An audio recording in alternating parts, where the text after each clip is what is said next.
Greetings, friends, and welcome to Enigma Night Gaming. My name is Liara, and I will be your guide in today's adventure. Today, we're playing Tyrion Cuthbert, Attorney of the Arcane, and we are starting the final case. So, we will be starting Case 5, Attorney of the Arcane. So, who's going to be the victim? I don't know. But let's go ahead and get started and find out, shall we? Alright. I've killed people. They are usually criminals or bandits. But it still frightened me how unaffected I was by their deaths. It always came so easily to me. I was good at it. A little too good. People told me that taking the lives of others would be hard. But I never felt that uneasiness. Not even once. It made me think that I was some kind of unfeeling monster. And maybe I am. But the time I spent with you filled me with more happiness than I could have ever dreamed of. Instead of taking lives, I could save them alongside you. I have no idea who's talking right now. It felt good to protect you. I felt needed when I knew you were relying on me. Sounds like Celeste, sort of. It made me feel like I was actually worth something to someone. Whenever I saw the light in your eyes, it filled my heart with a warm feeling that I've never felt before. But it was too good to be true, wasn't it? In the end, I failed you. I couldn't protect you. Just like I couldn't protect my father. Okay, it really sounds like Celeste now. I don't understand. What did you ever see in someone like me? All right, episode 5, Attorney of the Arcane. Tyrion? You still haven't gotten out of bed yet. It's almost noon. You sad about that? I think I just want to rest today. You've been saying that for the last 10 days. Someone is actually here to see you. You should really get out of bed. Is it tomorrow? No. I'm still not really in the mood. Can you just send them away? That's a bit rude, but I suppose I can overlook it this time. Steelwind? As the prosecutor enters your room, you immediately leap out of your bed. You try to futilely clean your unkempt hair, but you're just making it worse. Tyrion, pants! Right, sorry. Give you some time to ready yourself. She's like, what did I barge in on? I knew he was in a rut, but I certainly didn't expect this. I know, I'm really worried about him. I empathize with the situation, but it's been a month already. Have you tried speaking with him? He has opened up to you before. I did, but I think he's really broken up over what happened with Ruby. She's basically the closest thing he had to family. I see. Perhaps he just needs more time. After taking some time to make yourself presentable, you exit your room to greet the prosecutor properly, with pants. Sorry about that. No, I suppose the fault is mine. I shouldn't have intruded. Anyways, what brings you here? Are you doing well, Mr. Cuthbert? You seem... I'm fine. Of course. Uh-oh, poor Celeste.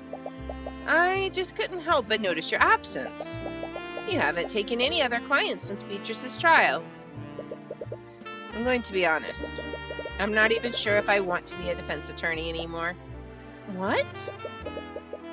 I spent my whole life training to be one, but I was only doing it because someone else told me to. Did you not enjoy it? You are very skilled at it.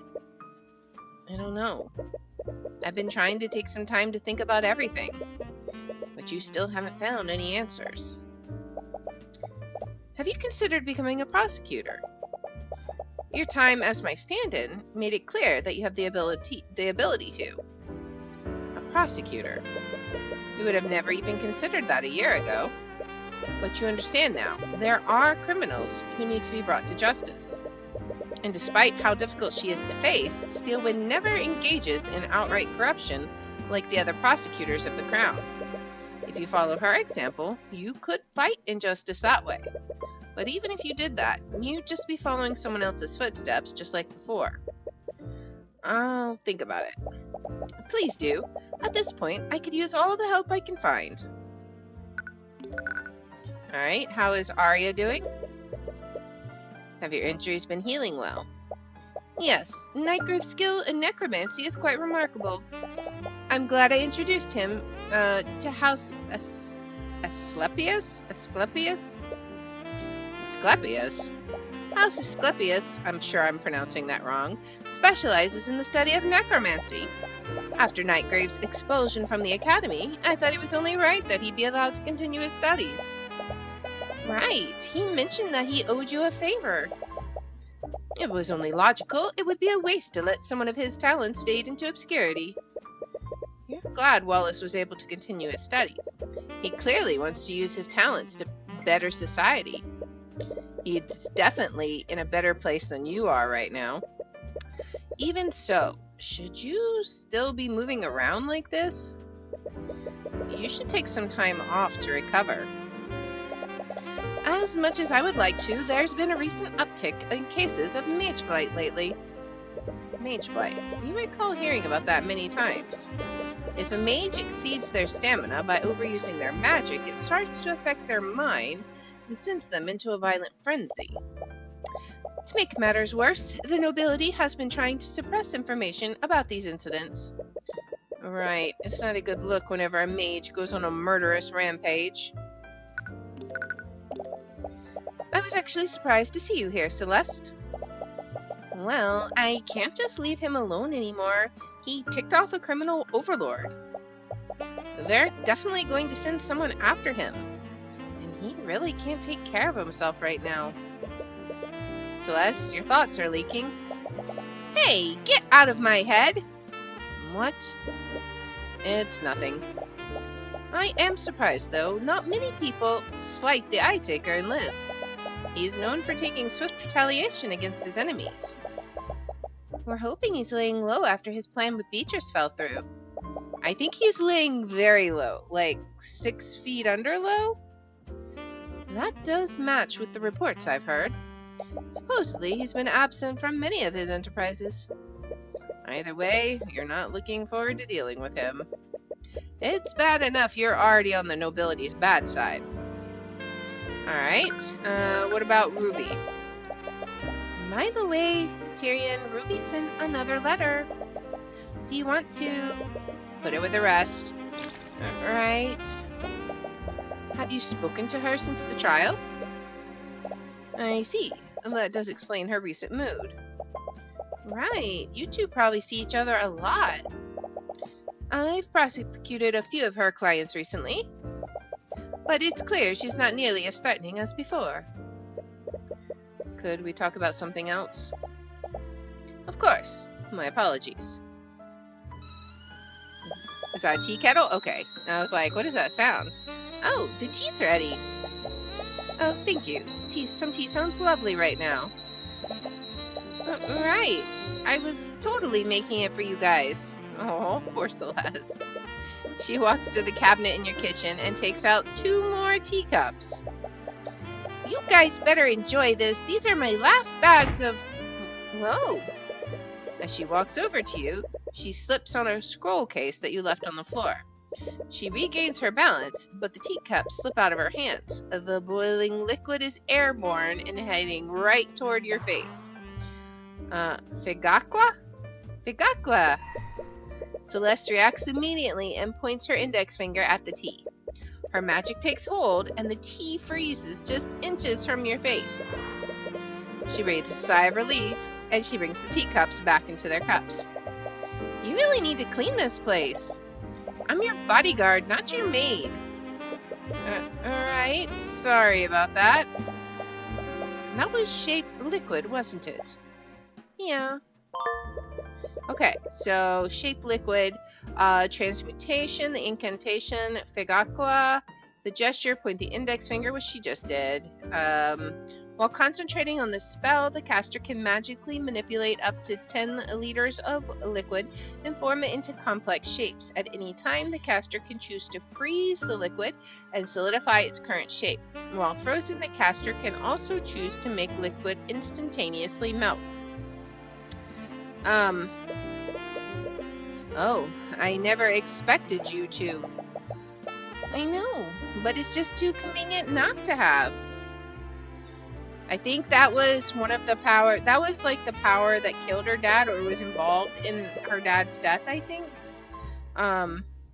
She's really opened her mind about learning new spells. You remember when you first met her. But back then, she only knew how to cast Mage Blade. She hated magic back then. You never imagined how diverse her repertoire would become. Alright. Uh-oh, we got a knock. Another visitor? I'm already up. I'll check it. Well, whoever they are, I'm not giving up any more of my lotus tea.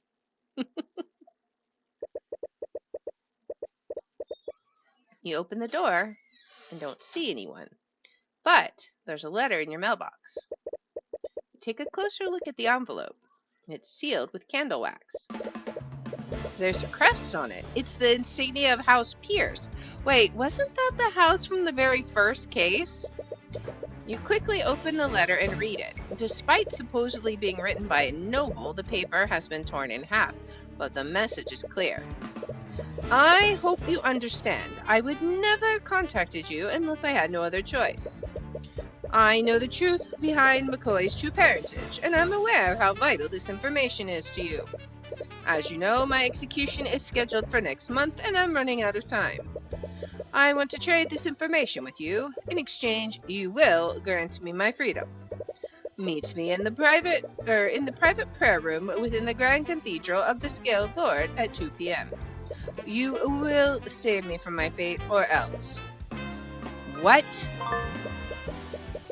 Alright, so we have this letter. I'm pretty sure Garrick Pierce was the guy who killed Celeste's father. The noble who killed her father. Yeah. If he thinks for a second that we'd even think of helping him. I know how you feel, but aren't these the answers you've been looking for? I don't care. We're not going to help him. That was never an option, but there's clearly more to this. I agree. How was he able to find out in the first place? The truth is, Celeste, I've also been looking into your parentage. What?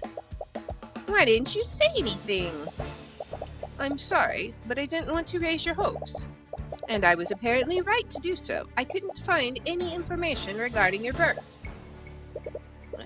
So, if you couldn't find anything, how was Pierce able to? House Pierce is low on the political hierarchy.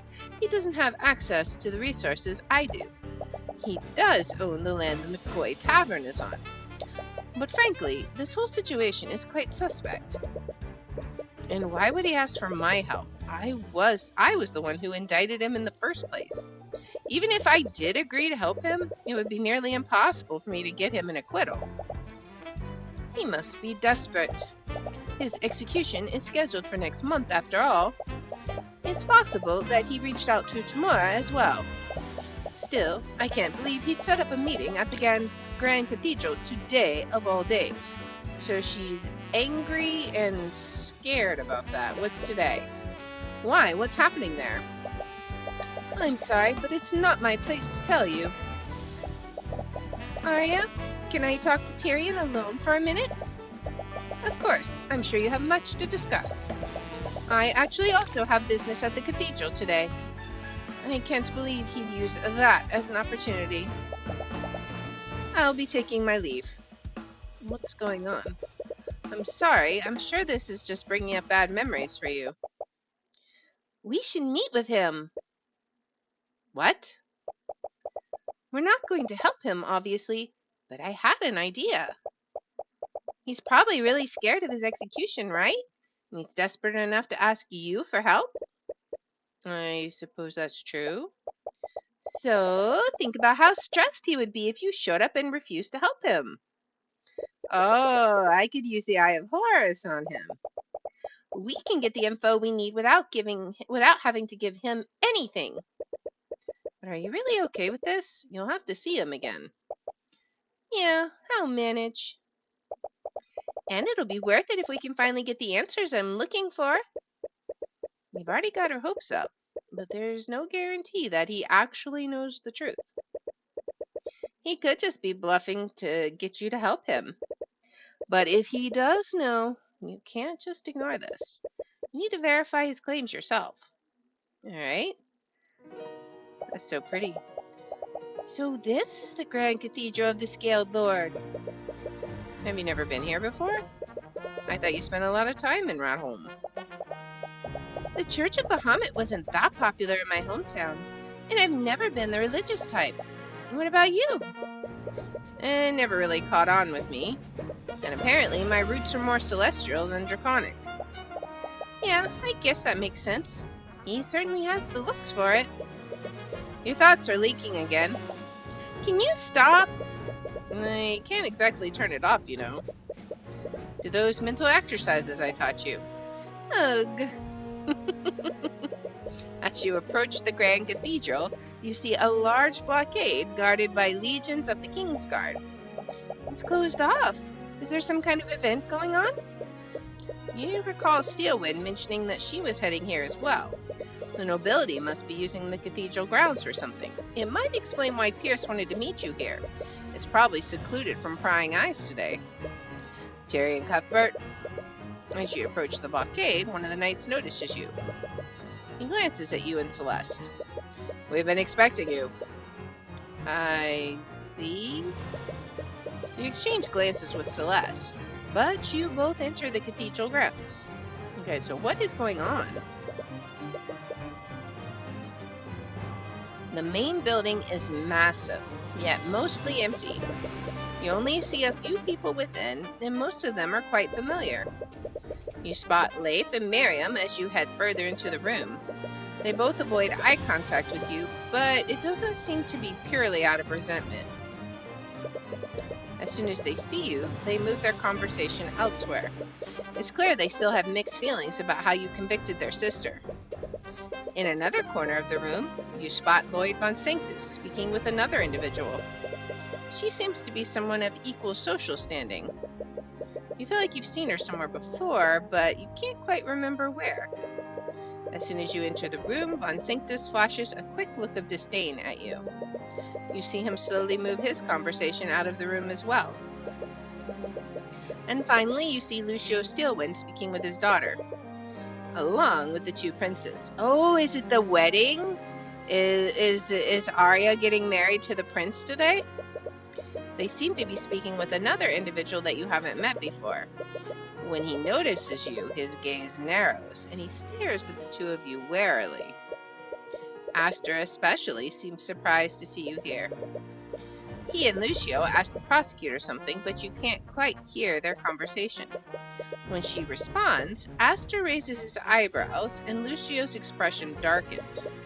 What's going on here? This is a little awkward. Yeah.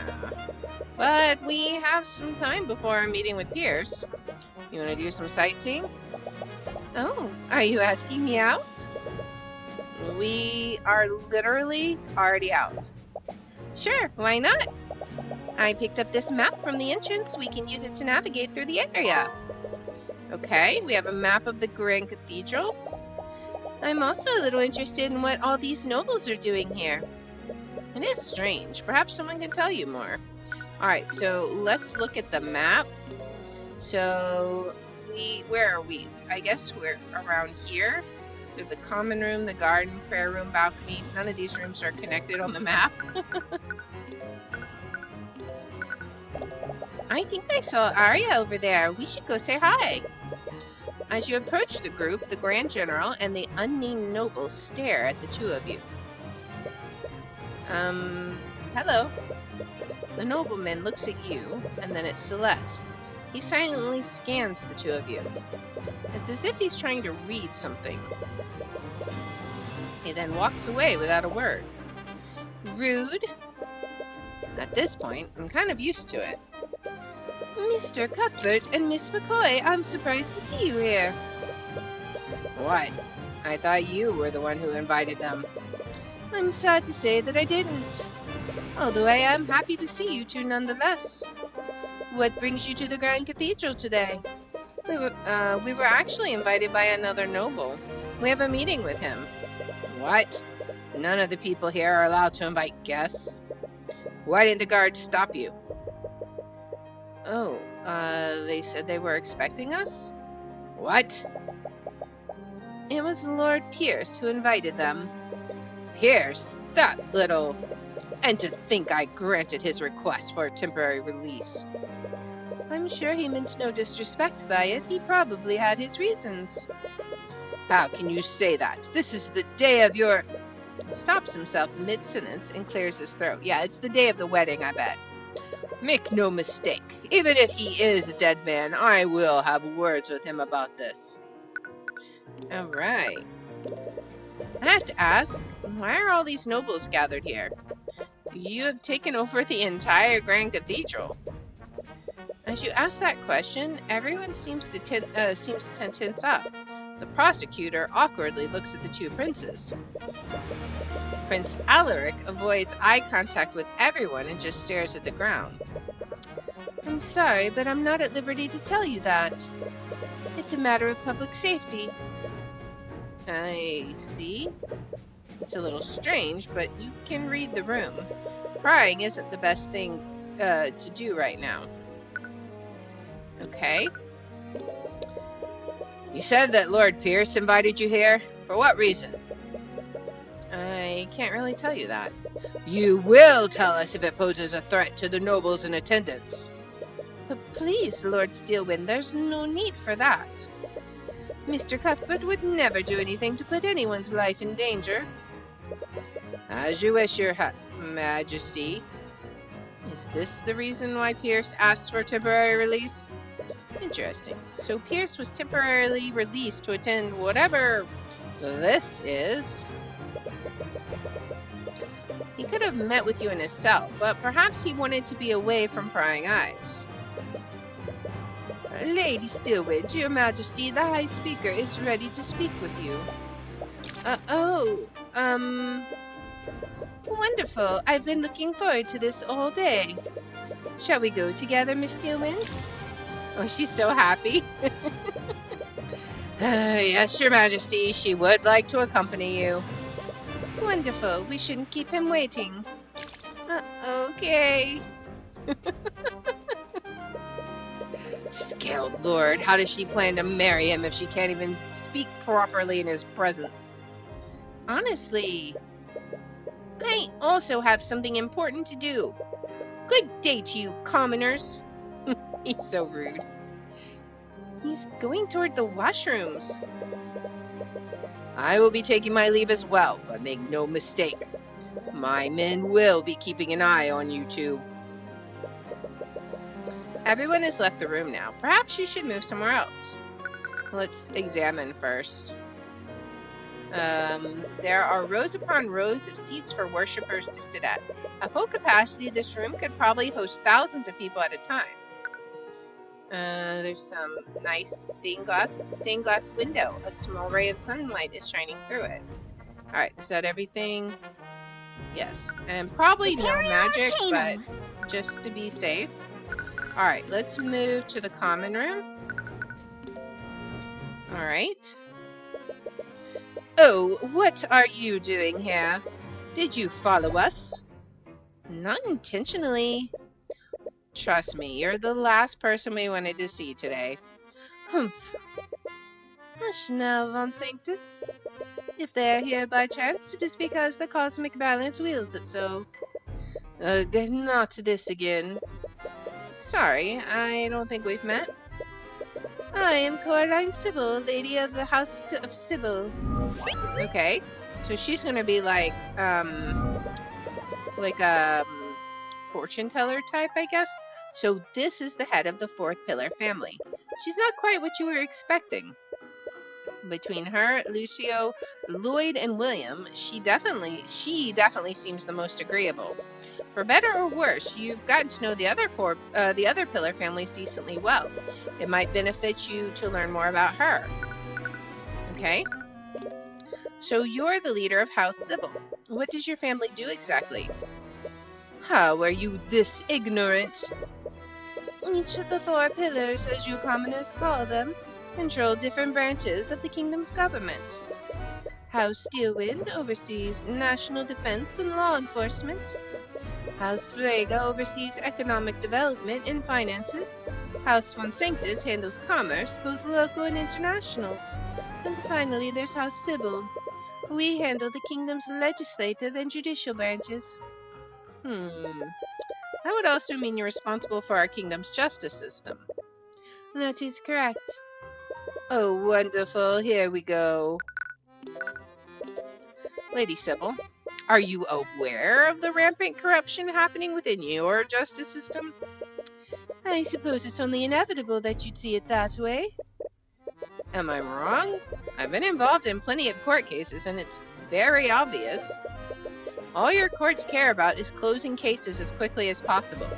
The system is corrupt to its core. The courts don't even try to hide it half the time. Yet you've prevailed against this so-called corruption in each and every one of your cases. Only against every conceivable odd, and I can't be everywhere. Do you have any idea how many commoners are falsely convicted every day? If they are convicted under my system, it's only because the cosmic balance deems it so. What are you even talking about? The cosmic balance is the natural order of things. Under it, the guilty are punished while the innocent are protected. And yet, when a noble commits a crime, they only need to waive their influence to escape any consequences. All while their victims are forced to suffer in silence. Or worse, an innocent commoner is framed for the crime. Regardless of your personal feelings, our kingdom needs the nobility to govern the people. If they were held to the same standards as commoners, our society would surely collapse. You take back what you said about her being the most agreeable of the 4 pillars. That moment when you're aware of the corruption and don't care. So you think nobles like Pierce and Von Sanctus should just be allowed to get away with murder? Are you still sore about that? I'm sure you've realized it by now. I've more than paid for what happens with Jason Wynn. His name was Justin Wade. And if you were truly paying for your crimes, you would be in prison right now. Von Sanctus made a mistake, but removing him from his position would only create more suffering. Our government is barely recovering from the death of William Freyga. Wyvern can't suffer the loss of another house leader this close to that. The way I see it, I think you nobles overstate your importance in our lives. We'd probably be fine without you. And I suppose you commoners are capable of coordinating macroeconomic initiatives. Oh, and I suppose you're also capable of engaging in diplomacy with the other nations. Face it, as much as you are loath to admit it, ours is a symbiotic relationship. More like parasitic relationship. So what, the common folk should just continue to suffer for the good of our nation? Lady Sybil, the people of the kingdom you claim to be protecting are suffering because of your inaction. My inaction? You place the blame on me? What have you done? You were once a champion of your so-called justice, but you've stopped your work as a defense attorney. How many lives could you have saved in the month that you spent on vacation? It's not his responsibility to solve your mess. If you have no idea how much he's suffered trying to do the right thing. Celeste. Perhaps you're right. He shouldn't bear that kind of responsibility alone. But every commoner has the ability to learn and practice law as you do, Mr. Cuthbert. So why are you one of the few commoners that do so?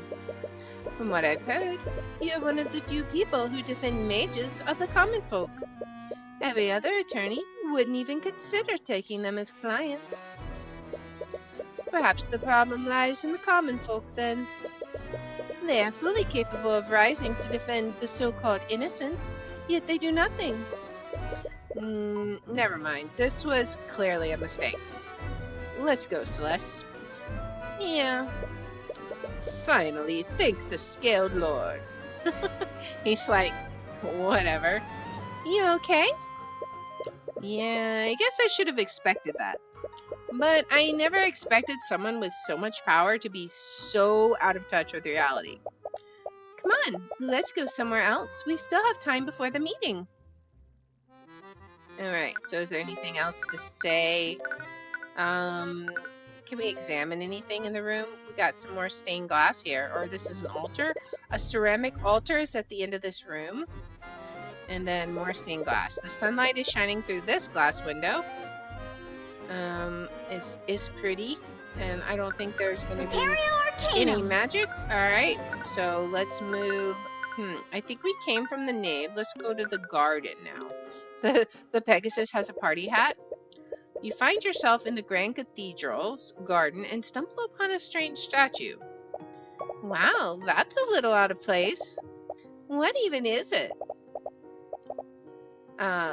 If memory is correct, it's a Pegasus. Ah! Hello, friends. As you inspect the contemporary piece of artwork, you're startled by a familiar voice. And it looks like she's not alone either. Along with Eris, she seems to be accompanied by both of her sisters. Beatrice, aren't you supposed to be dead? Sorry, I wasn't trying to say... No, it's perfectly understandable. You of all people know what was on my blood contract. But it appears the Lady of Discord isn't going to use me yet. Isn't going to kill me just yet.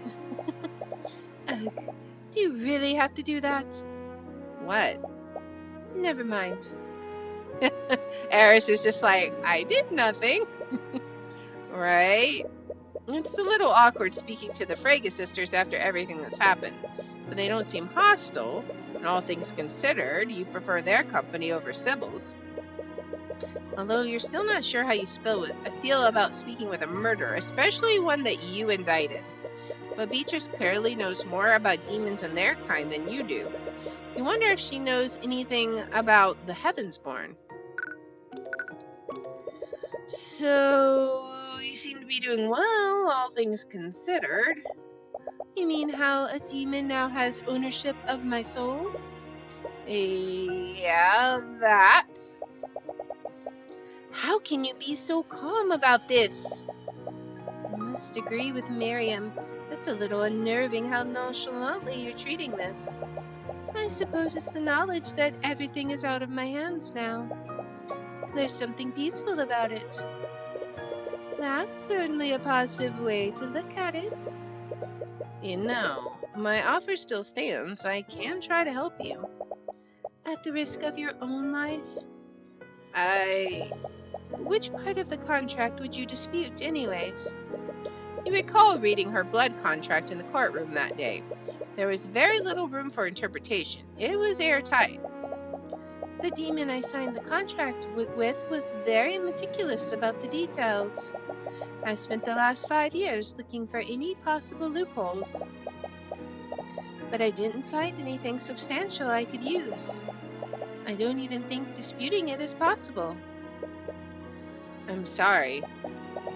Don't be. You defeated me. I won't suffer your pity. Alright.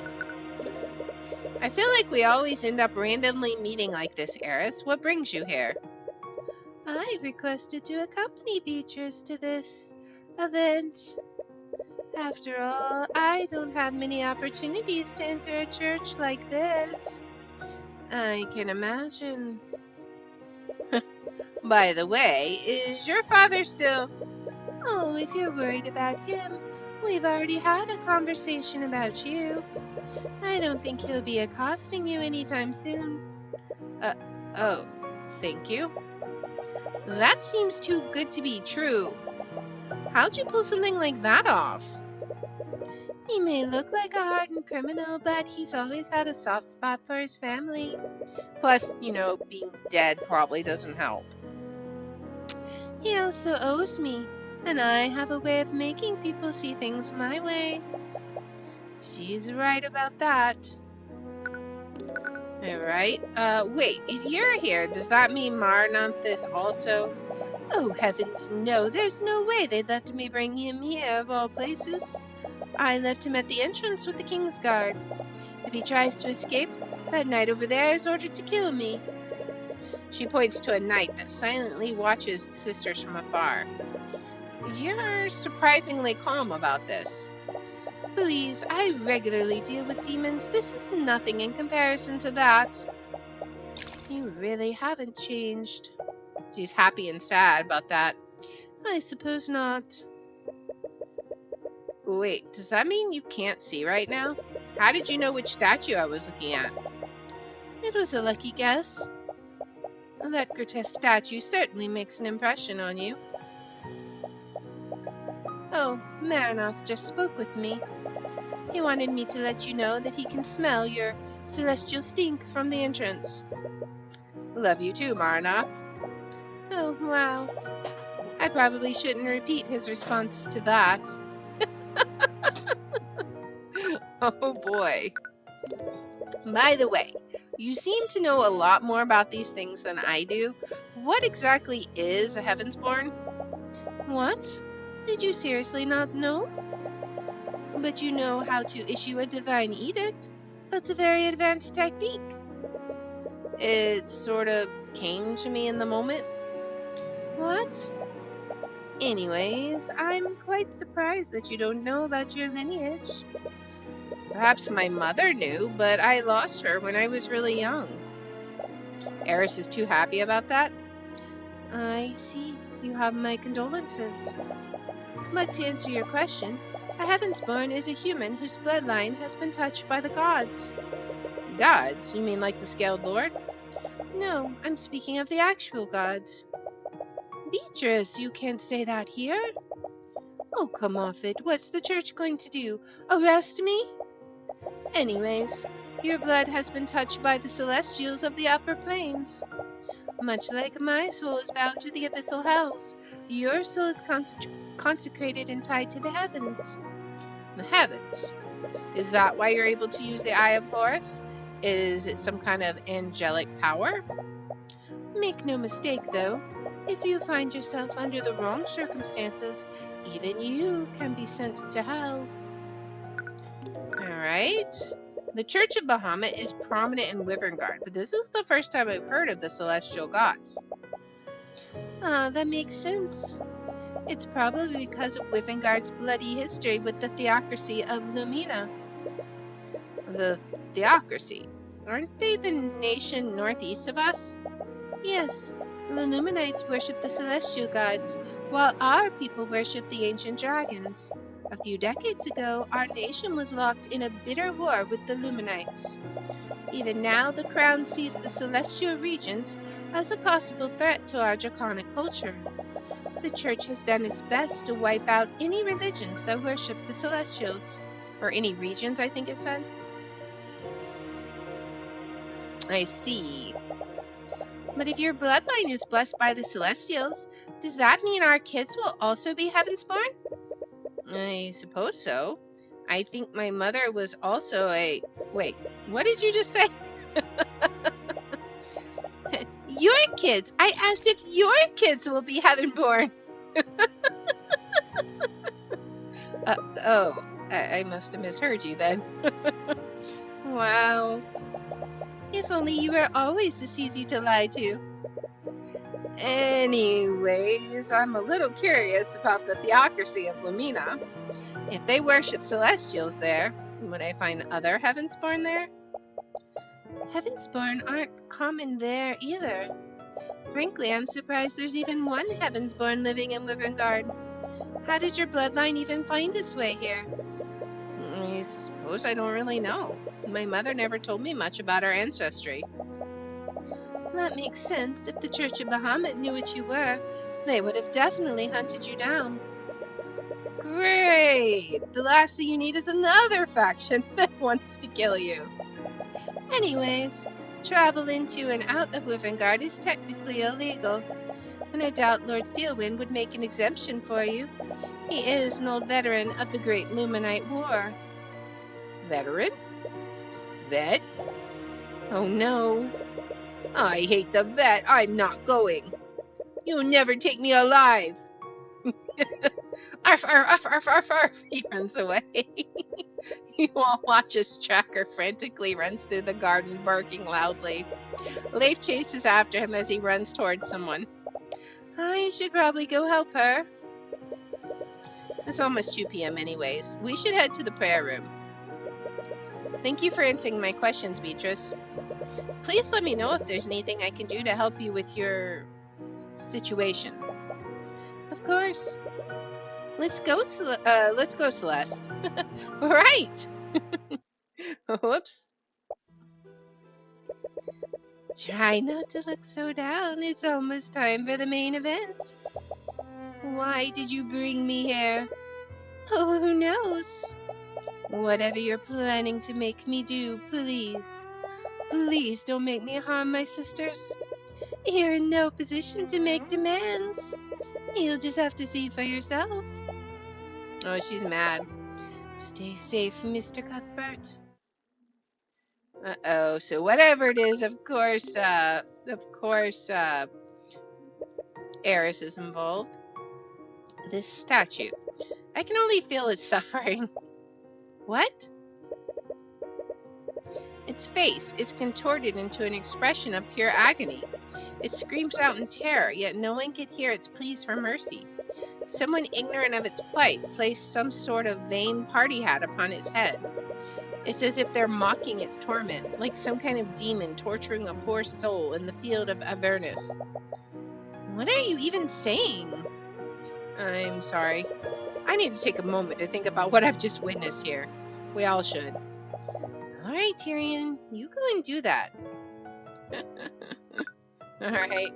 Prepare Magic. Arcanum. Nope, no magic. Alright, let's go ahead and move to the prayer room. Well, let's see what we got there. Are you ready? Yeah. At least, I hope so. If it becomes too much for you, don't hesitate to leave. I only need a few moments to look into his mind.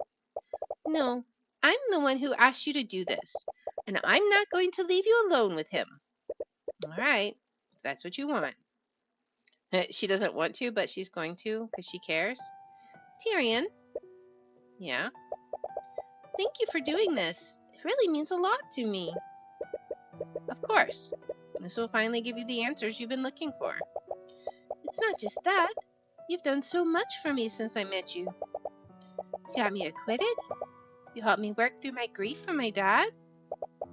It feels like I can never repay that. What are you talking about?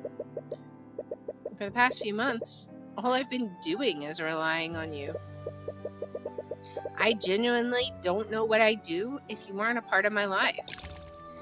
I should tell him. Oh, she's happy and also scared, nervous. Tell me what? Get out of my head! You're really bad at guarding your mind. You know you can tell me anything, right? There's Arya? Arya? How long have you been standing there? Oh, well, I knew you'd be around here around this time. I wanted to wish you luck. But then you seem to be in the middle of something. I didn't want to interrupt. Don't stop on my account. I'll just get out of your way.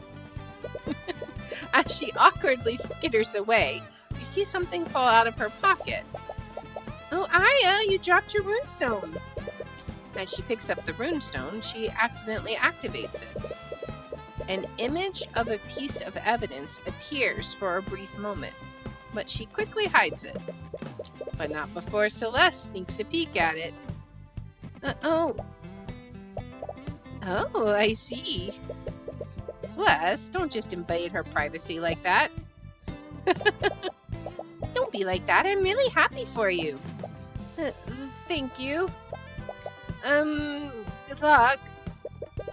A part of you really wants to know what she saw, but one of you has to exercise some self-restraint. Anyways, let's go meet with him. Yeah, let's do this. I can tell him after. All right, here we go. Ah, you've finally arrived. I suppose this means you've finally decided. Wait, you two? We got your letter. Letter? What letter? You sent us a letter, Pierce? It said you knew who Celeste's parents were? I did send that letter, but not to you two. What? I don't like this. And so the final act begins. I've been waiting for this. What are you doing? Have you gone mad? No, what are you doing? Stop! Lady Steelwind, what are you... Uh-oh. Is this also the will of the cosmic balance? Uh-oh. Come on, just tell us the truth, Pierce. You are the last person I would give this information to. He's getting more and more stressed. Just a little more and you'll... As you interrogate him, you suddenly hear a loud crash outside the room. What was that? I'm going to take a look and see what's going on.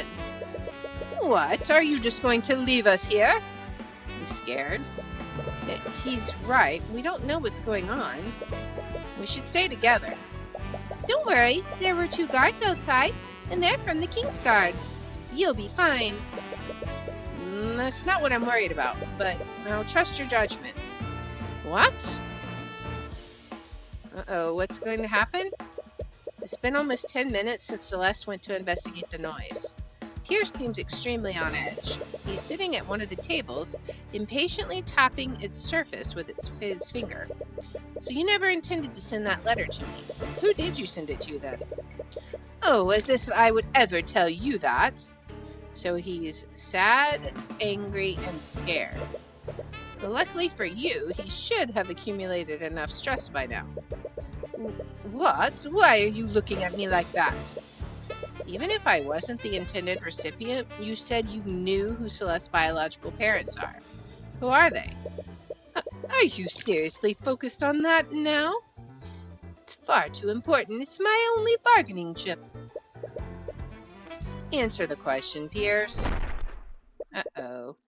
What was that? Somnia. Uh-oh, we're going to sleep? What? What is this? A blue luminous vapor enters the room. As soon as it makes contact with you, you suddenly feel extremely fatigued. Darn it, it's a sleep spell! Alright, so Somnia is the incantation, outstretched palm while concentrating is the duration. So whoever it is has to be concentrating. The caster conjures a magical mist in the direction that they stretch their palm. The magical mist will travel up to 30 feet before dissipating. Any creature who inhales the mist will fall into a magical slumber. An affected creature will be woken up from their slumber if they are violently shaken or experience any sort of pain. I miscalculated. He falls. No, if they got here, that means Celeste. You try your hardest to stay conscious, but the spell is too powerful. You feel your body slowly dropping to the ground. No. Beatrice? Beatrice's actions have been added to your notes. So you saw Beatrice Frege as you were losing consciousness. You only saw her for a brief moment, so it could have been an illusion. Regardless, that means that she somehow entered the prayer room at 2:30 p.m. Okay. Wow. That's a way to start the story. Oh my goodness. Man. Tyrion. What? Celeste? Tyrion, I'm so sorry. I should have listened to you. I should have never left you alone with him. Hey, it's okay. Tears are streaming down her eyes. She was clearly worried about you. You try your best to comfort her as you look around the room. What happened? How long were you knocked out? As you look around, you see several other people with you, but this wasn't here before. What happened? Commander White is leading a group of knights. They all have their weapons drawn and pointed at someone. It's Prosecutor Steelwind. Commander, I understand your position, but there has to be another explanation. Look, Your Majesty, I get where you're coming from, but from what the witnesses have told us, it has to be a case of mage blood. You look around the room and see a pool of blood at the end of one of the tables. Celeste, where's Pierce? Tyrion. I don't know how to tell you this, kid, but Garrick Pierce is dead. What? We're honestly surprised that you're okay. But who? We look at the knights, who all have their weapons pointed at the prosecutor. Wait a minute. You think Steelwind did this? It wasn't just Lord Pierce, Mr. Cuthbert. We also found the bodies of Lord Von Sanctus and Lady Sybil. Not to mention a bunch of the King's Guard have gone comatose. Comatose? I don't want to believe it, but several people saw Steelwind acting off at the scenes of each of the murders. We also found her unconscious here, and Pierce's body was lying next to her. No, it wasn't her. I saw Beatrice before I passed out. She was the one that knocked us out. Beatrice? What is going on? Commander White, you need to put me in a holding cell. It needs to be one with an anti-magic field. What? I'm a danger to everyone here. We need to go now. What are you talking about? Now is not the time. Do it, Commander. Right. She knows something. He watches the Inquisition arrest Steelwind and escort her out of the wound. Darn it, what happened? I know you have many questions, Mr. Cuthbert, but we should make sure that you're okay. Yeah, there's a necromancer in the nave. They have a point. You have no idea what happened while you were asleep. You followed their suggestion, but not before making a note of the current time. It's 3:12 p.m. Okay, so like 40 minutes ago, who are you? Nothing seems to be out of the ordinary, except... What? What's wrong with him? If you would just let me finish. There appears to be a trace of necromancy on you, Mr. Cuthbert. Necromancy? It's probably nothing. Did your assistant cast any spells on you? Oh, right. I used healing magic on him when I found him unconscious. I expected as much, but it never hurts to make sure. Anyways, nothing seems out of the ordinary. You're quite healthy. You should be fine to go about your business, but please speak to me again if you experience anything out of the ordinary. Thank you. I am Lord Lazarick Asclepius of a House Asclepius. Okay. And there are no thanks needed. My apprentice apparently owes you a lot. Apprentice? Oh, Alice Nightgrave. I believe he was one of your clients a few months ago? Oh, right. Steelwind did mention she introduced you to. Speaking of Steelwind, I really find it hard to believe that she did this. Mr. Cuthbert, mage blight isn't exactly a benign condition. When it takes hold of a mage, it doesn't matter what kind of person they are. Violent behavior is almost always a result of the delirium it puts them in. It's unfortunate, but mages have to be held responsible when cases like this happen. Unless someone is framing her. Tyrion, I fought her. What? Do you remember back when we heard that weird sound? I went outside to see what was going on. I saw her outside, and the guards there were all unconscious. I tried to ask her what was going on, but she didn't say anything. She just attacked me. What was her emotional state like? Uh, oh, well, she was pretty cold and emotionless. It almost looked like she was sleepwalking. That's actually pretty strange. What do you mean? When someone is affected by mage blight, they enter a state of extreme psychosis. Psychotic episodes like that raise the affected mage's paranoia to ridiculous levels. That's why these cases almost always end up in violence. If she was affected by mage blight, she shouldn't have looked anywhere near as calm as you're describing. You might be onto something, Mr. Cuthbert. If what you're saying is true, there has to be more to this. You're planning to defend her, aren't you? At the very least, we need to find out what actually happened. I feel like there's more to this than we're seeing. But you saw her, right? Commander White, you need to put me in a holding cell. It needs to be one with an anti-magic field. I think that's because she's nervous about somebody coming after her. What? I'm a danger to everyone here. We need to go now. She wanted them to arrest her. Right? It's as if she thought she was a danger to others. And maybe she was if she's being controlled by Eris. Maybe she was afraid Eris would take hold of her again. And so she wanted to negate that with the anti-magic field, maybe? Regardless of what really happened, she clearly believes that she was responsible for this. But there's no way she'd do something like this. Something else is happening here, and you will get to the bottom of this.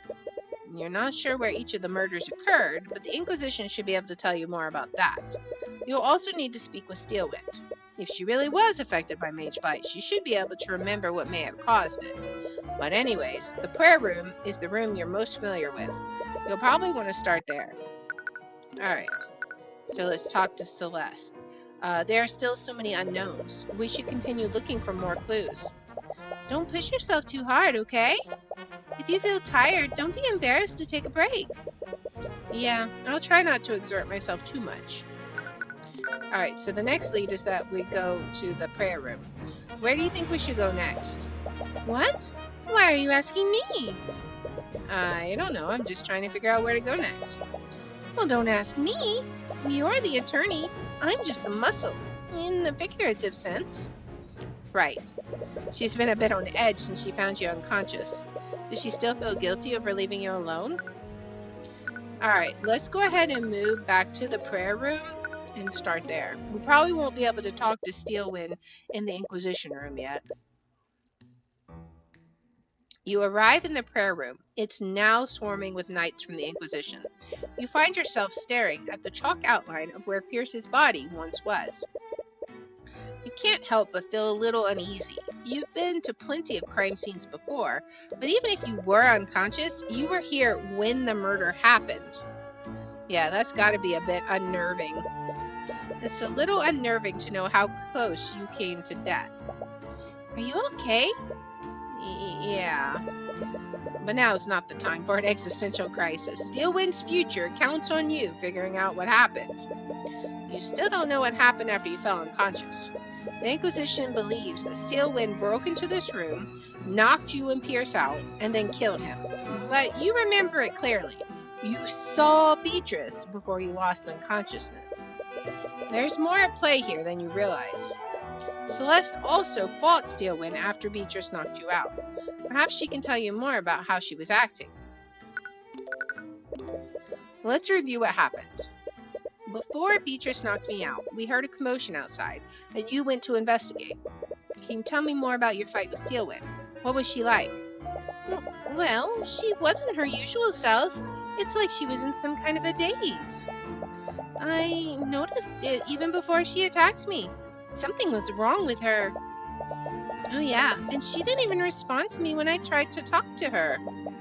It's like she didn't even recognize me. But from what Lord Asclepius said, she would have been acting more erratically if she was affected by mage blight.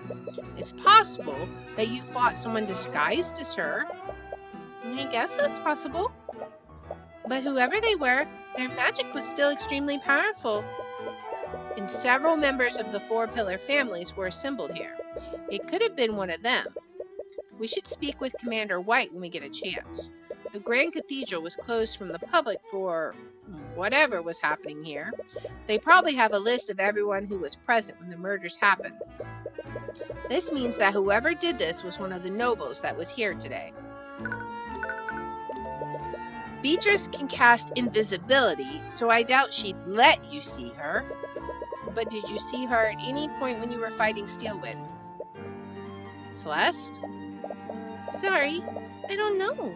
I was too focused on staying alive. I've actually been meaning to ask you about that. Aren't you really strong? I've never even seen you break a sweat in a fight before. Well, she was really tough. It was terrifying, honestly. It was mainly her magic. I've never fought someone with spells that powerful before. She didn't hurt you, did she? No, but it got pretty close. I think she realized she couldn't beat me, so she just ran past me and into the prayer room. So her real target was Pierce. But why? Did you see the moment she murdered Pierce? No, when I arrived at the prayer room, I saw you and Steelwind unconscious on the ground. And Pierce was already dead. I'm assuming you didn't see Beatrice anywhere. No, she wasn't there when I arrived. How did she leave the prayer room without Celeste noticing? Did she turn herself invisible? Okay, so according to Celeste, during the afternoon of the murder, Celeste McCoy heard a suspicious sound and investigated the hallway leading to the prayer room. There she saw Arya Steelwind fighting the guards there. Arya didn't respond to Celeste's questions and attacked her as well. The two fought to a standstill and Arya pushed past her. When Celeste arrived at the prayer room, she found Tyrion and Arya unconscious and Pierce was already dead. She didn't see Beatrice Frege at any point during the altercation. We showed up at the prayer room for the meeting at 1:50 p.m. Then we interrogated Pierce for about half an hour.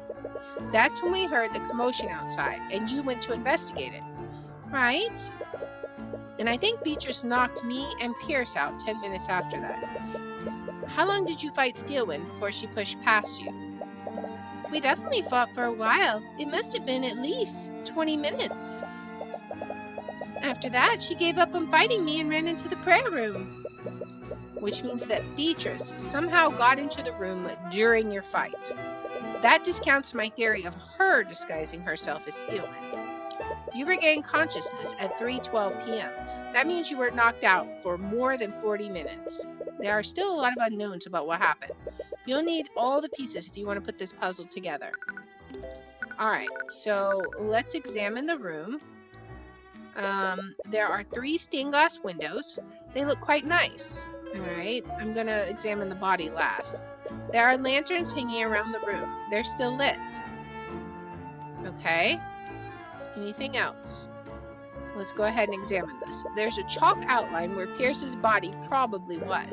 It looks like he was sitting against this altar when he died, and the bloodstain seems to imply the fatal wound came from his chest. An autopsy report would be really helpful here.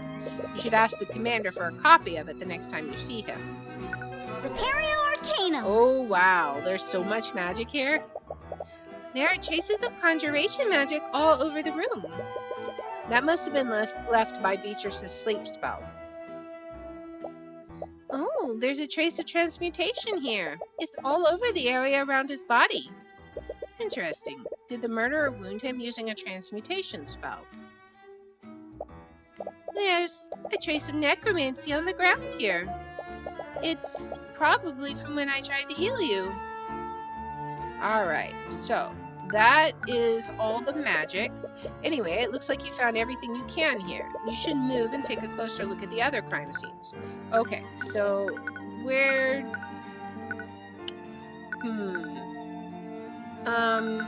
would the captain be, I wonder? Let's try the nave, I guess, and see if he's there. I don't know.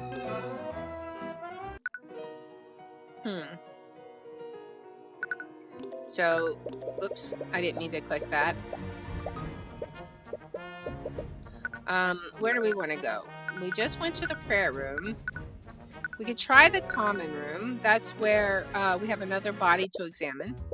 You retrace This room looks super cursed. You retrace your footsteps and find the common room. This was the last place you saw Von Sanctus and Sybil before everything happened. You look around and see that most of the room has been entirely scorched. You can still smell the scent of burnt cloth and flesh in the air. What happened here? Was there some kind of fire? Yeah, we think the perp lit a fire using magic.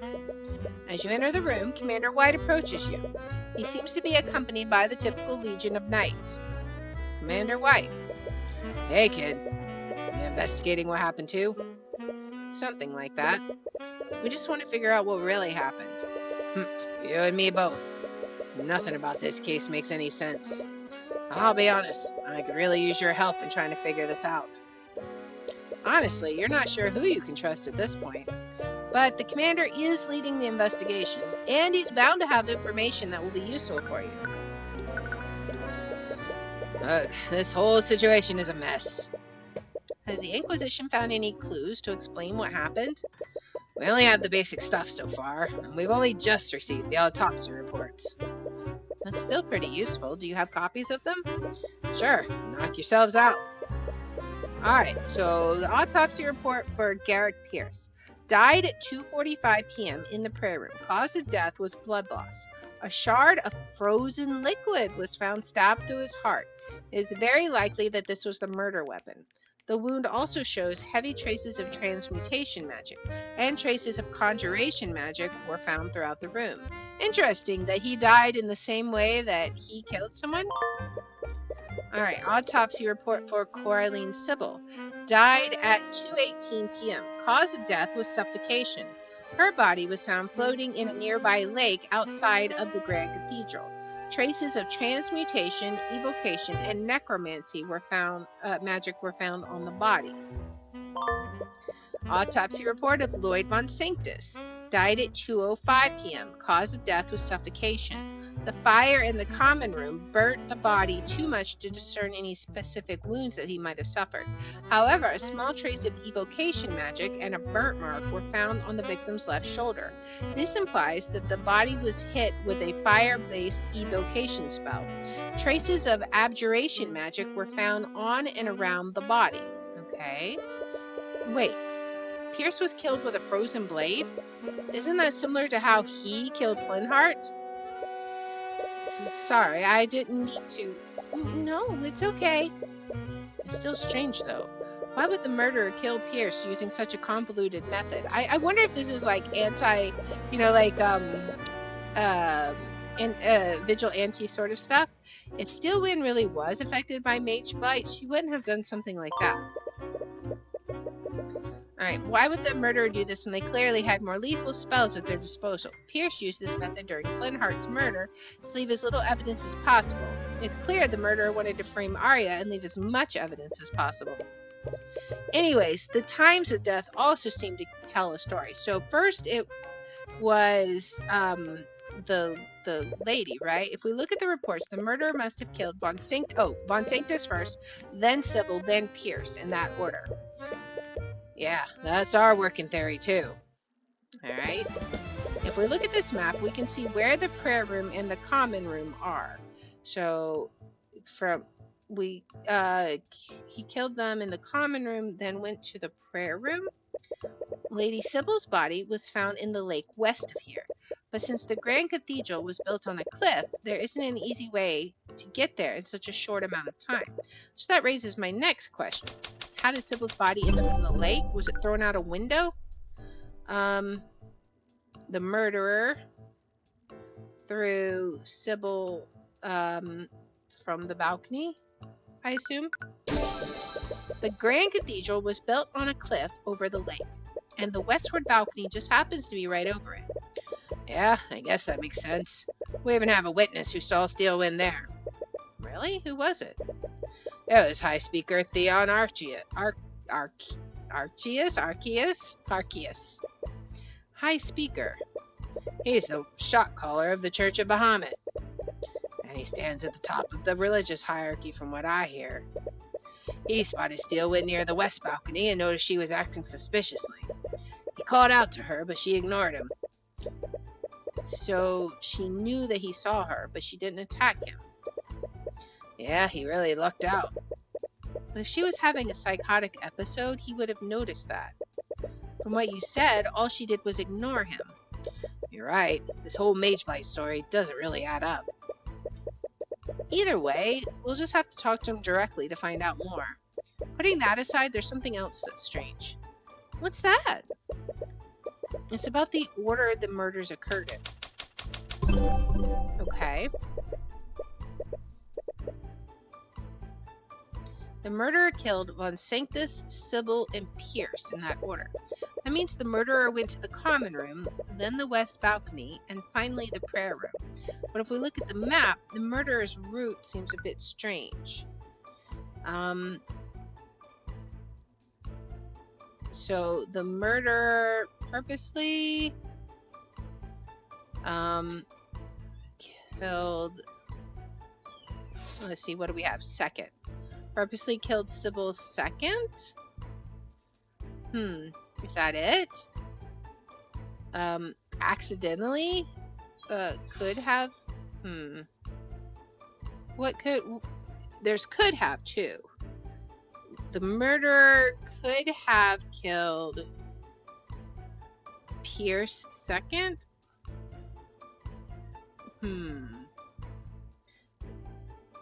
Or accidentally? Purposely? I don't know. I don't know what's strange about the order of the murders. The murderer purposely killed Sybil second. No, there's a clear route between each of the rooms. The murderer would have had to travel to the common room, then the balcony, then the prayer room. But there's clearly a more direct path they could have taken if they wanted to murder the 3 victims quickly. Okay, so could have killed Pierce second. The murderer must have passed right by the prayer room before they dumped Sybil's body. Okay, so I didn't see the balcony over here. So common room,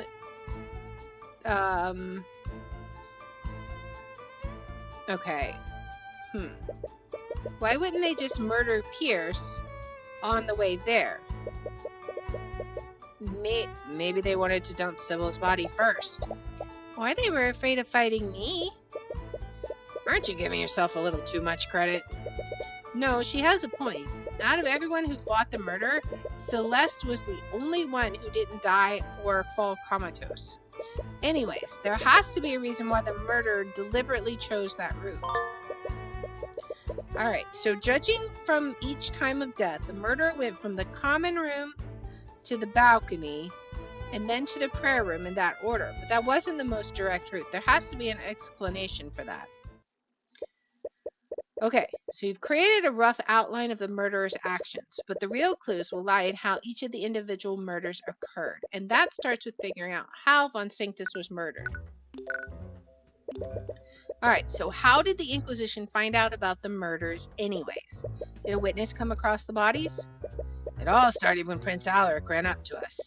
He told us he saw a fire breaking out in the common room. He also saw Steelwind there. When he tried to talk to her, she hit him with some kind of spell. She attacked one of the princes? Yeah, but it didn't look like she hurt him. The guy from House Asclepius inspected him, and he told us he wasn't injured. I'm glad he's okay, but wouldn't Arya have used a more violent spell if she was being affected by Magebite? It's possible she was throwing spells randomly, and he just happened to get really lucky. I suppose that's possible, but was there anyone else nearby when this happened? I would have expected a Prince of Withengard to be under constant guard. Yeah, that was kind of my mistake. I ordered the knights to give him some extra space considering what just happened. And that would be... Sorry, kid. If you don't know, it's not my place to tell you. I have orders from the top to stay quiet about that. But it looks like you'll need to ask someone higher up. It's still strange, though. Why were all these nobles gathered here? Anyways, whatever the perp hit him with, it only put him in a daze. He could barely walk or talk. He couldn't even approach us until the spell had worn off. And the weirdest about it all is that he was pretty close to where we are now. But for some reason, we didn't find him until after the spell wore off. That must have been traumatic. I hope he's okay. Why didn't anyone see him during this time? After he told us what was happening, we went to put out the fires. That's when we saw a bunch of guards knocked outside the prayer room. Did you see me? No. This all happened around 3:10 p.m. Right. That was probably well after Stillwind moved into the prayer room. The prayer room. Celeste must have already followed her into it. Alright, so, we've got the Inquisition discovered something was wrong with Alaric de Wyverngard, when Alaric de Wyverngard reported a fire had broken out in the common room. He also told them that Arya cast a spell on him earlier that severely debilitated his senses. Let's see, when the Inquisition arrived at the scene, they spotted unconscious guards outside the prayer room. They did not see Celeste McCoy and Arya Stillwind. This all happened at 3:10 p.m. Okay? When you arrested Stillwind, I recall you mentioned that a bunch of guards were comatose. Did the murderer use some kind of spell to knock them out? I don't think so, and I'm just as lost as you are about that. Some of the victims don't have any magical traces on them, so we know that they're not under the effects of a spell, but they still haven't woken up. That's odd, to say the least. Is there any common thread between the knights who fell comatose that might help us deduce what happened to them? Well, we found all of them at the locations where Stillwind was spotted. That can't be a coincidence. But he just admitted they weren't being affected by any kind of spell. What's going on here? Alright, so several knights from the Kingsguard were found unconscious after the bodies were found. They have been unresponsive since the massacre, and due to a lack of magical traces, they are clearly not being affected by any kind of arcane spell. Alright. Commander White, you keep saying the perp instead of Stillwind. Even though everyone else seems to think she was responsible for this, do you also suspect that she's being framed? It just doesn't add up. If she did give herself Mage Blight, her actions wouldn't have been so deliberate. And she's definitely not the type of person to just go around murdering people. Even if she was, she led a lot of Inquisition's investigations recently. She's investigated plenty of homicides with us, and she knows exactly how we do things. Whoever did this got the job done, but they were sloppy about it. A bunch of witnesses saw her, and she didn't even try to hide herself using her magic. So either she had Mage Blight, which doesn't match her with her behavior, or she did this intentionally and wanted to get caught. Neither scenario makes any sense. So someone has to be framing her. That's the only reasonable explanation. Honestly, I'm not so sure about that either. What do you mean? You saw her when we arrested her, didn't you? She wanted us to lock her up.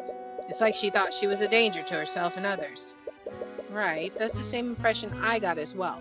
So I'm thinking she knew she was being controlled and was trying to make things as public as possible so she would get caught. If it weren't for the witnesses' statements, I'd be sure she gave herself Mage Blight. The strangest thing is, I've never seen her that scared before. Something really rattled her about what had happened. Alright. Did you follow up on what I said about Beatrice? I know she was in the room when Pierce and I fell unconscious. She has to be involved in this somehow. Well, she's already in prison, so we're already ahead on that account. But when we asked her what happened, she said she couldn't remember anything. That's such an obvious lie. She has to be hiding something. Normally, I'd agree with you, but she's not the only one missing memories. Stillwind also can't remember anything. What? It looks like you'll have to speak with her about that. Anyways, what about Eris and that knight who was guarding her? Did they see anything? Sorry, kid, but Eris Ilmater has been missing since everything went down. What? Do you have any idea what happened to her? No, but I wouldn't be too worried. What? A witness to the crime is missing and possibly hurt? I don't think she's a witness to the crime. I think she is the criminal. Look, kid, you may be a hotshot attorney, but I've been in this business a lot longer than you have. Sometimes when these things happen to civilians, they get spooked and run away. I've seen it a million times. You feel like he's not making as big a deal of this as he should be. But he might have a point. Eris is the daughter of a crime lord after all. She might have gone into hiding to avoid having to speak with law enforcement. We don't have the resources to look for her, but I'm sure she'll eventually turn up eventually. Well, I suppose we can't do anything about that now. but I still hope she's okay. Anyways, what about the knight guarding Beatrice? Surely he didn't go missing as well. That's the thing. The knight who was supposed to be watching her is one of the people who went comatose. We found him in front of the prayer room too. Darn it, what happened to him? To make matters worse, that Frigga chick knows how to cast invisibility. So even if she was telling the truth, very few people would have actually seen her. But her guard was in front of the prayer room. She must have brought him there somehow. Alright, so a knight was assigned to guard Beatrice and kill her if Marnoth attempted to escape. He was later found comatose in front of the prayer room. Aristomata, who was also with Beatrice when she disappeared, has been missing since the massacre. Anyways, would you happen to have a recent version of her spell compendium? Sure, we already have it on record. Alright. Beatrice Frigga's spell compendium. It contains the formulas for the following spells: Familiar Bond, Sleep, Mend Wounds, Send Message, Animate Corpse, Necrotic Blight, Invisibility, Feign Death, Illusory Disguise. So we already know about Familiar Bond. The caster forms a magical bond, unbreakable bond with the target creature, connecting them with the caster's magic. While this bond exists, the caster can telepathically communicate with the target over any distance. The caster can also choose to see through the target's eyes as long as they concentrate. And lastly, the caster can also cast spells from the location of the target creature instead of their own. Once the bond is formed, neither the caster nor the target can form bonds with any other creature. This bond can only be broken in death. Mend Wounds. Heals the wounds of the target over the casting time. Wounds on the target are magically healed without leaving any scars or bruises. This spell can't restore missing limbs, nor can it revive someone who has already died. Send Message. For the duration of the spell, the caster projects their voice to communicate with the target. Anyone within 30 feet of the target can hear the caster's voice. The caster can also hear sounds close to the target, allowing for two-way communication. The target must be a person known to the caster. The person must also be conscious, otherwise the spell will fail. Alternately, the target can be an object that is attuned to the caster's magic. Animate Corpse. Reanimates the target using life energy, creating an undead minion for the duration. The minion follows the caster's orders, but its intelligence is limited and it cannot speak. The minion can end the spell prematurely, but will only do so if ordered by the caster. Once the spell is ended, the undead will return to being a dead body. Necrotic Blight pulls all the life energy from the target, resulting in instant death. This spell does not wound the target, nor does it leave any physical evidence, but it still leaves a magical trace. Okay? Invisibility. One of the highest forms of illusion magic. This spell makes the target creature or object completely invisible. While invisible, the target will be completely transparent and undetectable visually. If targeting a creature, this spell will also affect anything that the creature is wearing or holding. Feign Death. The caster must target a creature that's already unconscious. While they concentrate on the spell, the target will appear to be dead. The target creature will stop breathing, and their heart will stop beating. However, the life energies of this spell will keep them alive for the duration. And Illusory Disguise. Places an illusion on the target to completely change their visual appearance. The disguise moves with the target for the duration. The disguise can make the target look 1 foot larger or smaller. Elements hidden by the spell are made invisible, and elements created by the spell are purely visual. You cannot make physical contact with it. Right, I forgot how many spells she knew how to cast. Alright, so let's talk about Lloyd von Sanctus. It's all a little difficult to take in. I still can't believe it.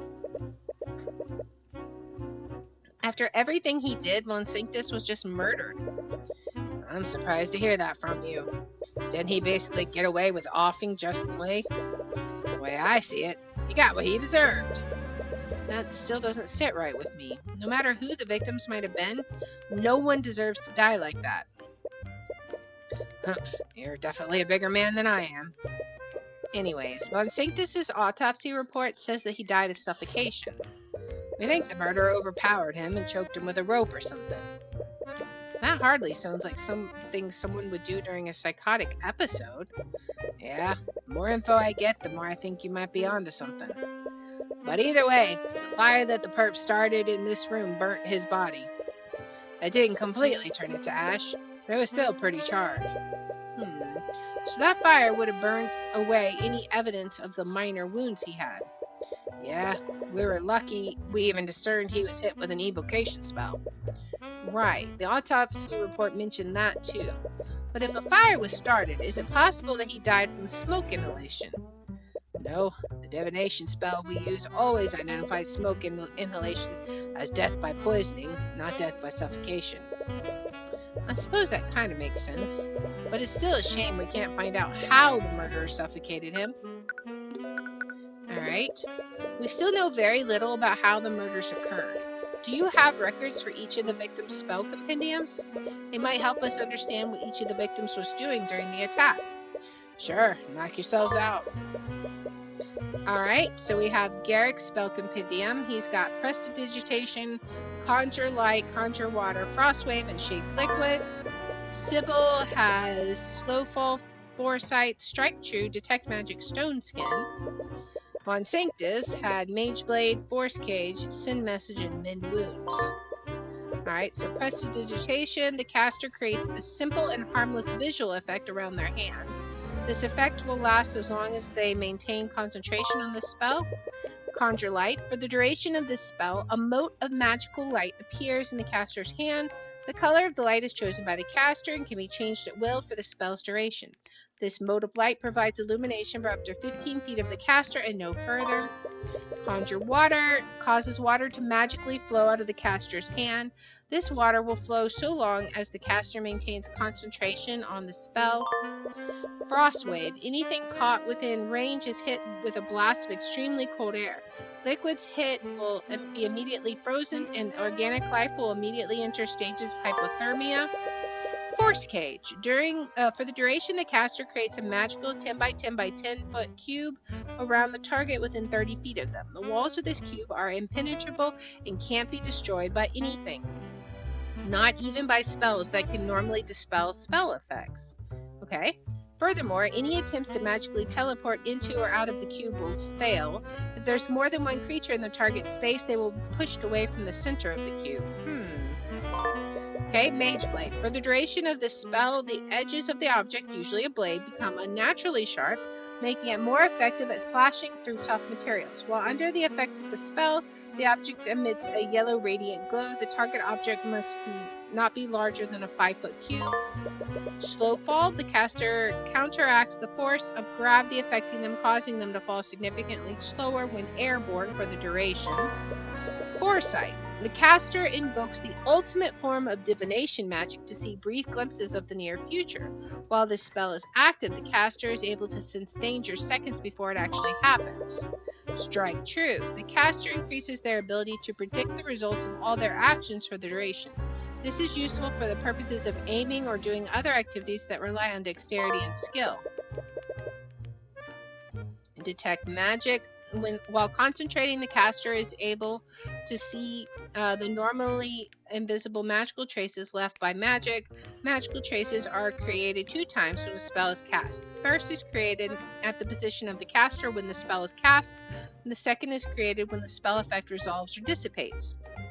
The caster can identify the school of magic of any trace by color. So evocation's red, transmutation yellow, conjuration is cyan, divination's pink, abjuration's white, and necromancy is purple. Stone Skin. Man, there's so many spells. The caster creates a thick layer of stone around their body. This stone layer will deflect and protect the caster from any physical trauma. The stone layer can be slowly broken through by continuous attacks. But as long as the caster concentrates on the spell, the stone layer will instantaneously repair itself. Okay, wow. That's a lot to work through. Yep, this is what happens when a bunch of mages are caught in the middle of a murder. Honestly, you've been lucky until now. Nevertheless, I'll need to look over each of these spells when they become relevant. Alright, anything we can... Let's look at the room. Even now, the sunlight is shining through the stained glass windows. It looks like the fire reached them before it was put out. Alright, is there anything else? Wait, there's 2 things here. What's this? This is... There are scorch marks all over the room. The fire must have spread pretty far. Yeah, it was probably going for a while. No one even noticed it until Prince Alaric told the Kingsguard that he saw smoke. Interesting. We should speak with him and see if he saw anything else. Alright, there's a chalk outline in the center of the room. This must be where they found Von Sanctus's body. There's even bits of ash there. It must have burnt fragments of the body. Repario Arcanum. Alright. There's a trace of evocation magic near the body. That matches his autopsy report. The murderer must have hit him with an evocation spell. There are traces of evocation in a bunch of different spots around the room. We think the perp threw a bunch of fire-based evocation spells around to start the fire, and the Kingsguard used a bunch of water-based evocation spells to put it out before the fire spread. That makes sense. With that knowledge in mind, there's nothing out of the ordinary here. What about the white one?